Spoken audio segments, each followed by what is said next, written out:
Let the hate flow through you.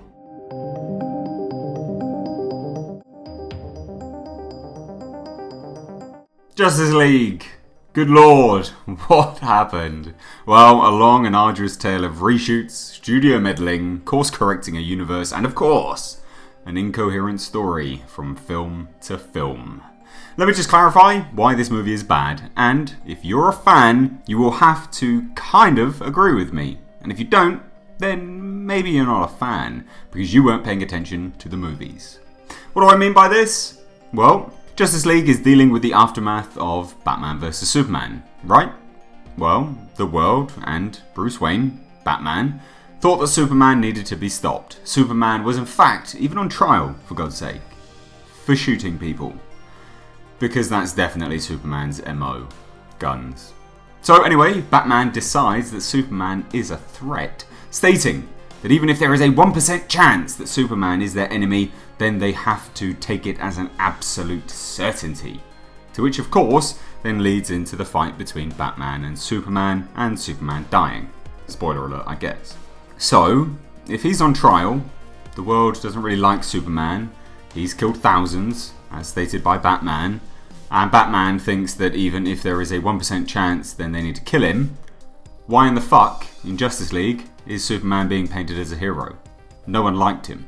The general populace was terrified. He'd barely been Supermaning around, and when he was, he killed people in the fight with Zod. But not even that.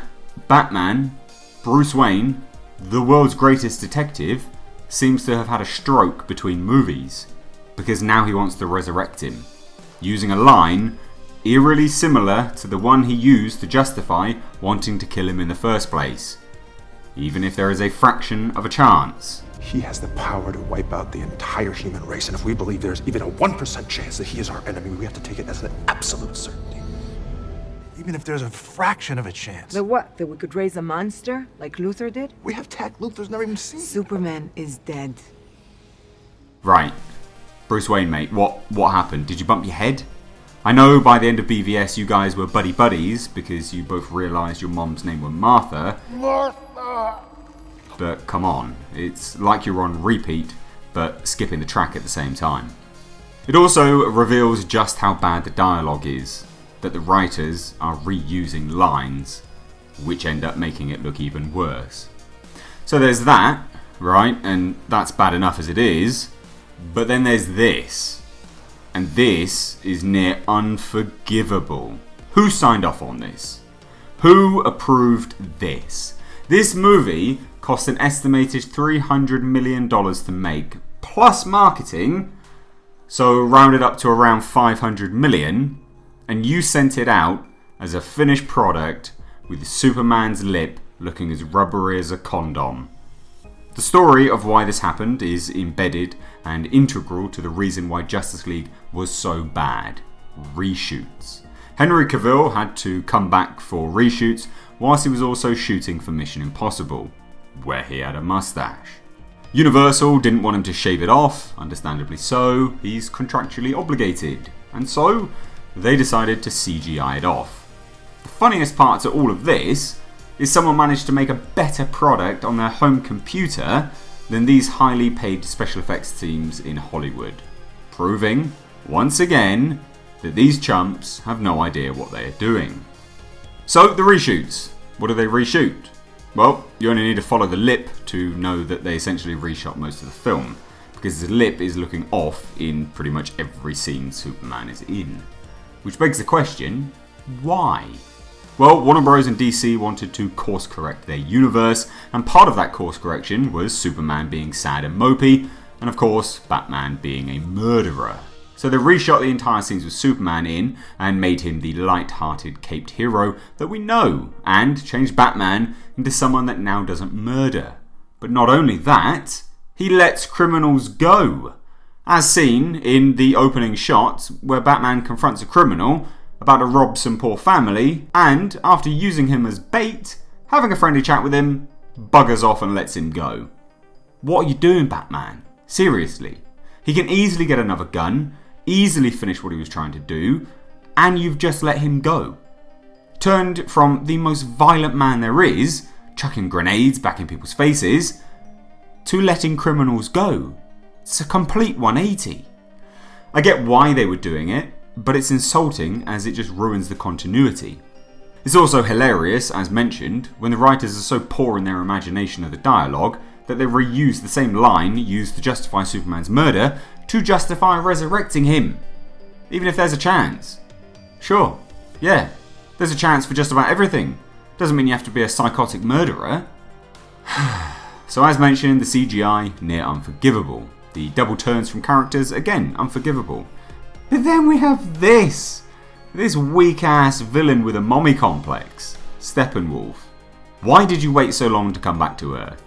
Because in the movie, it's explained that he now knows there is no lanterns or Kryptonians to protect Earth. But there was none of them for a very long time, mate. Certainly no Superman.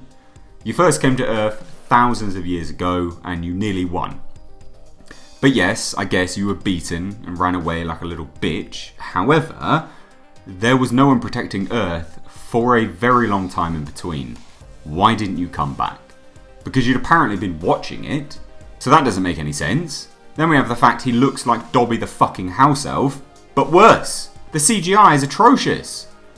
DC, with the amazing ideas to have their villain as some vague, grey, dark-washed character, complete with smoke and fire. Yeah, I've not seen that in all of the previous movies of the universe, have I? I know, you're probably screaming right now, you're a Marvel fanboy!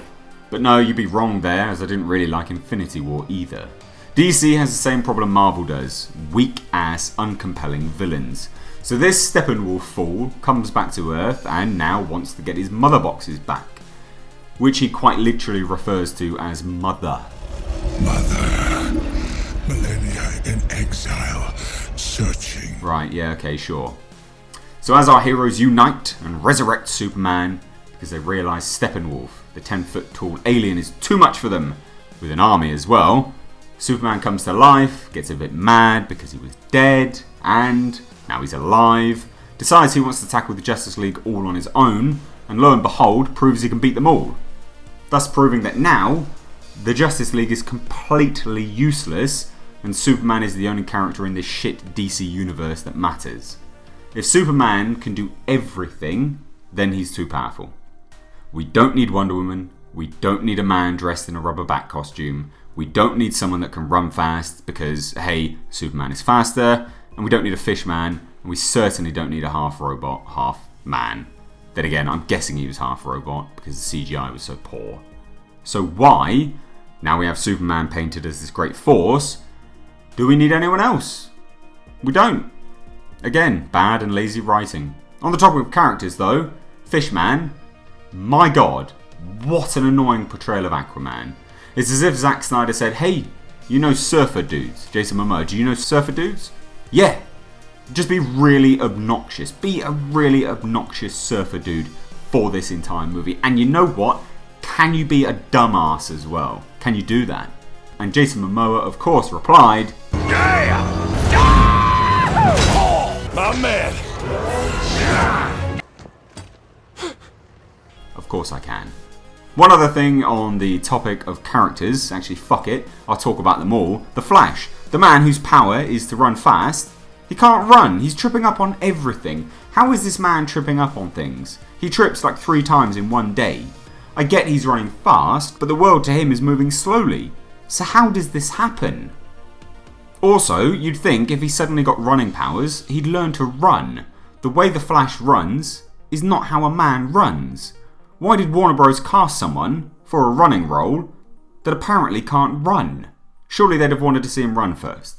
In terms of Wonder Woman, well, she's pretty much what we got in her solo movie, but we do get an excellently rapey shot from Joss Whedon that lingers on her ass for far too long. Why do we know this was shot by Whedon?